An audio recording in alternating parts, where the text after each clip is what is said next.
So ngayon, ito si Jinggoy, ano talagang malaking epekto nito sa kanya. Kaya kailangan, Jinggoy, patunayan mo yan. Tsaka lumabang ka dyan. Huwag kang papayag na, putya, tototoyin ka nitong mga congressman. Huwag kang papayag na tototoyin ka nitong kawatan na to.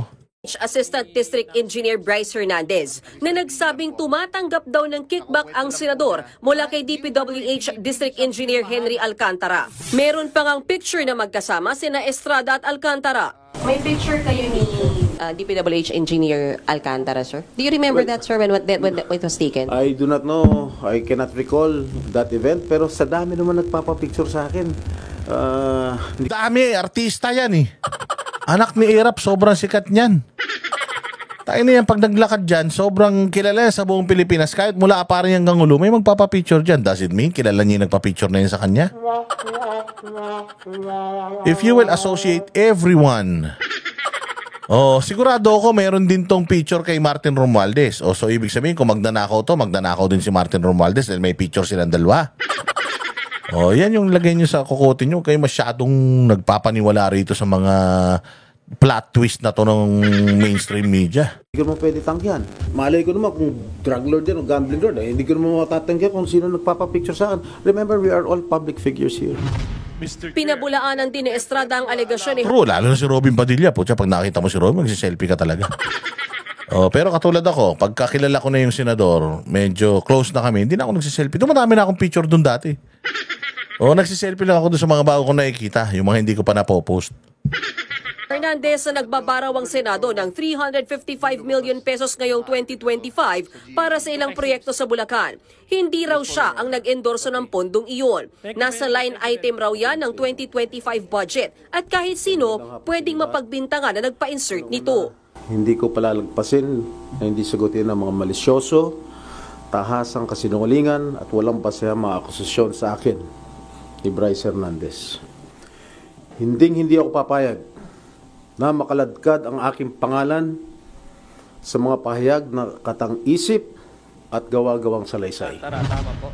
Hamon pa ng senador kay Hernandez. I challenge him right now to take a lie detector test with me. Let us settle this once and for all and show the public who is telling the truth. Chaya. Alam mo, walang maghahamon ng lie detector na nagsisinungaling. Tsaka, imposible naman. Bata kita. Tapos ilalaglag kita sa hearing ko mismo. Pagtatanggol kita. Tingnan mo, si Representative Pisngi. Di ba? Pinagtatanggol niya. Bakit? Kaklase niya. Pinagtatanggol niya eh. Mamaya makikita nyo bakit niya pinagtatanggol. Kasi sinasabi ni Jinggoy tayo to, hiniring kita dito. Dinurog nga kita eh. Dinudurog ko nga kayo dito. Tapos mga bata ko kayo. Bobo ba ako? Sana hindi na kita pinaimbita rito kung bata kita. Pinatakas na kita. Maging sinasabing staff niyang si Beng Ramos na lumutang din sa kamera, itinanggi ni Jinggoy na naging tauhan niya. I do not have any staff named Beng Ramos. She's not close to me. Naging girlfriend siya ng isang staff ko. Kasi naman yung staff mo eh. You do not shit where you eat. Tayo na kasi gumigirlfriend eh. Diyan sa Senado mismo, ayan tuloy, na-chismis pa kayo. Pucha, lahat puro chismis eh. Parang pagkukonek-konektahin lang kayo dahil magkakakilala kayo. Kahit naman wala silang ebidensya ng corruption, basta magkakakilala kayo, parang galawang Duterte. Lang yung ginagawa nila pagka idinidikit nila lahat sa Duterte, basta porket 2016, Duterte na kagad eh. Pero hindi nila binabalita yung 2020, kinansila ng Duterte yung lisensya ng Diskaya. Tapos 2022 lang binuhay ng administration ni Marcos. Ano ibig sabihin nun? Ilan tong mga to? Basta lang ma-connect, basta lang kakilala, konektado ka kay Jinggoy. Hindi po. Pero naging engineer ka sa Manila? Opo. Nagtrabaho ka sa City Hall ng Manila? Opo. Imposible naman na wala kang connection kay Erap. Wala talaga eh. Hindi naman si Erap ang boss ko eh. Hindi naman si Erap ang boss ko. Ang boss ko yung DPWH secretary eh. Dahil lang mayor si Erap, anak ni Erap si Jinggoy, konektado na si Jinggoy, ganun. Ilang klaseng logic yan. At dahil sa serye ng akusasyon, handa raw siyang magsampa ng kaso. I will ensure that Mr. Hernandez is held accountable for perjury and made to answer for his deliberate falsehoods before the proper judicial forum. Let this serve as a warning. Lies have consequences, and I will pursue every legal remedy to make sure justice is served. Bukod kay Estrada, pumalag din si Senator Joel Villanueva na idinawit din ni Hernandez. Wala po ako kailanman naging flood control project. Hindi ko po sasabihin na I categorically deny this accusation. Dahil Tignan mo si Jinggoy, nung sinabing corrupt siya, tara, palay detector test tayong dalawa. Bakit si Bongbong nung sinabing addict siya, hindi niya sinabing, tara, pa-drug test ako. Napansin nyo? Ba't kaya, ikaw kasi pag alam mo talaga sa sarili mo na hindi ka, na malinis ka, lahat ng paraan para mapatunayan mo malinis ka, gagawin mo. Pero kung alam mo na halimbawa ako, addict ako. Puta, ba't ako magpapadrug test? Alam ko ang addict ako.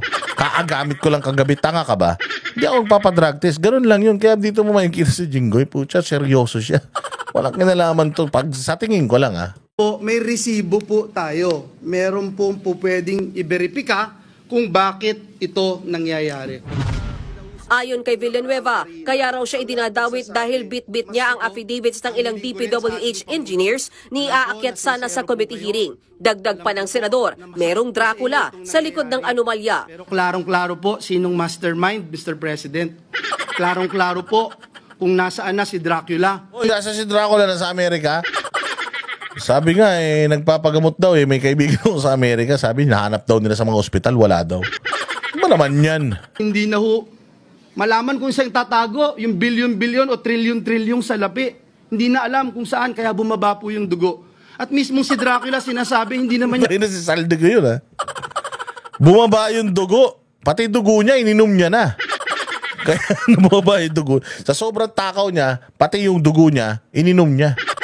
O nung chinek siya ng doktor, pucha yan, bakit wala ka ng dugo?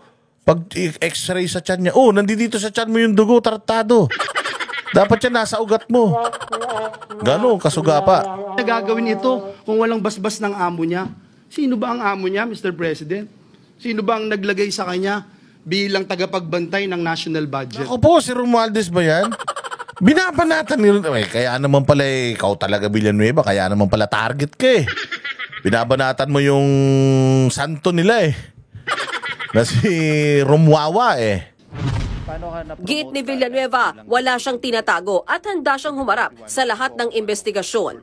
I will never betray my principle. I will never, ever, Mr. President, destroy the name that was given to me by my parents. Yari kayo dyan, nagalit na. Pero tama, di ba? Magtataka ka bakit ayaw nitong bakit ayaw nitong Bryce sa Senado? Wala siyang kakampi doon. Bakit gusto niya sa Congress? Meron siyang kampi doon. Ganun lang yun. Wala nang ibang pwedeng idikit na dahilan doon. Diyos ko, maglolokohan pa tayo. Mamaya, hindi, kasi makikita mo di ba, nito lumalabas sa mga balita.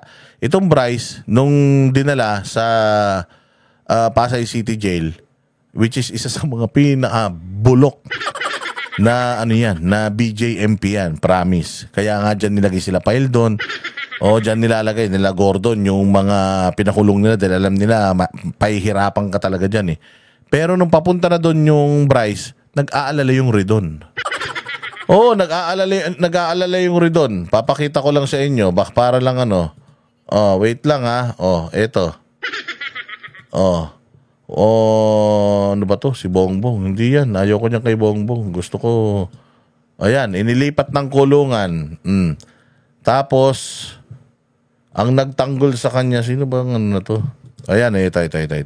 Pakita ko lang sa inyo. Mabilis lang. Bago tayo magtapos. More importantly, I think that's a yearbook.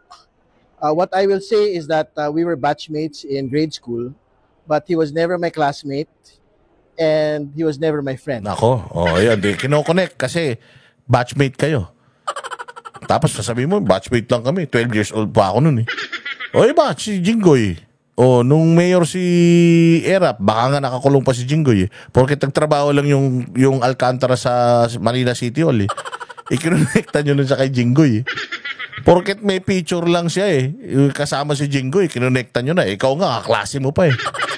O, porket naimbita lang sa birthday niya eh. Na sabit lang naman siya eh. Ikinonekta nyo na eh. Tapos ikaw hindi ka pwedeng ikonekta. Tsaka magtataka kasi kami, sir. Bakit natatakot ka na dalhin siya sa kulungan? O, ba't natatakot ka doon? Bakit parang kino-question mo yung pagdala sa kanya sa kulungan? Bata mo ba to? Tropa mo ba to? Kaibigan mo pa to? Nagtatanong lang. So, medyo nakakatawa ho na inuungkat po ni Senator Jinggoy Estrada po yung mga yearbook pictures ko nung 12 years old po ako to make a connection to Bryce Hernandez. There's no connection with him. So I think that needs to be pointed out. Because more importantly, the more important pictures would be the pictures of him with engineer Henry Alcantara, Yusek Bernardo. Those people worked with his father. Picture lang yun eh. Alam mo, those people worked with his father. Worked with my father, tapos sa akin mo kinokonek. Tapos ikaw, hindi pwede i-connect sa'yo na magkaklase kayo nun. Kaya kumakanta ngayon yan dyan. At ayaw bumalik sa Senado. Again para sa akin lang, ganito ko nakikita yung mga bagay-bagay. Pupunta ako sa lugar at magpapakulong ako sa lugar kung saan masarap ang buhay ko. Hindi ako magpapakulong sa lugar na na bago sa akin. Parang si yan eh. Sino ba to? Si Pablo Escobar, di ba? Magkukulong ako, pero kasama ko yung mga kaibigan ko sa kulungan ko. At kami masusunod doon. Makukulong ako, pero party-party kami doon. Parang ganun eh. O, hindi ka papayag na makulong, tapos ang mga ngalaga sa'yo, yung mismong gobyerno na, di ba si Pablo Escobar, hindi siya pumayag na makulong siya sa normal na kulungan. Susuko ako, ikulong niyo ako doon sa gusto kong kulungan. Oh, ang ginawa ng mga pumayag kasi nga mga kasapakat niya yung mga nasa gobyerno diyan sa sa bansa nila. Oh, ganun din, parang ganun din ang dating sa akin ito. Pwede ba wag niyo na ako ibalik sa Senate? Dito na lang ako. Bakit gusto mo diyan? Kasi mas masaya ka diyan. Bakit ka masaya diyan? Baka naman kaibigan mo yung mga congressman. Baka naman nandiyan yung mga poprotekta sa'yo dahil di umano yung mga congressman ang naglalagay ng mga insertions. Mga congressman ang nagpaplano ng mga project at nagbabudget ng mga projects. Kaya ka takot sa Senado makulong kasi nga alam mo na doon paaminin ka ng paaminin. At yung mga kasamahan mo dyan sa Congress, pipigil ako. Sabihin mo, huwag ka nang bumalik doon. Kasi pag bumalik ka doon, paaminin ka doon. Baka malaglag pati kami. Kaya dito ka na lang. At least dito, alagaan ka namin. Baka pwedeng ganun. Pwedeng mali ako. Malamang mali ako ha. Iniisip ko lang. Kapaganahin ko lang yung mas maayos-ayos na logic. Magpapakulong ako doon sa... Kung ako mamimili ng kulungan, gusto ko makulong sa safe ako. Safe ako, hindi dahil walang papatay sa akin. Safe ako kasi kasama ko yung mga tropa pits ko.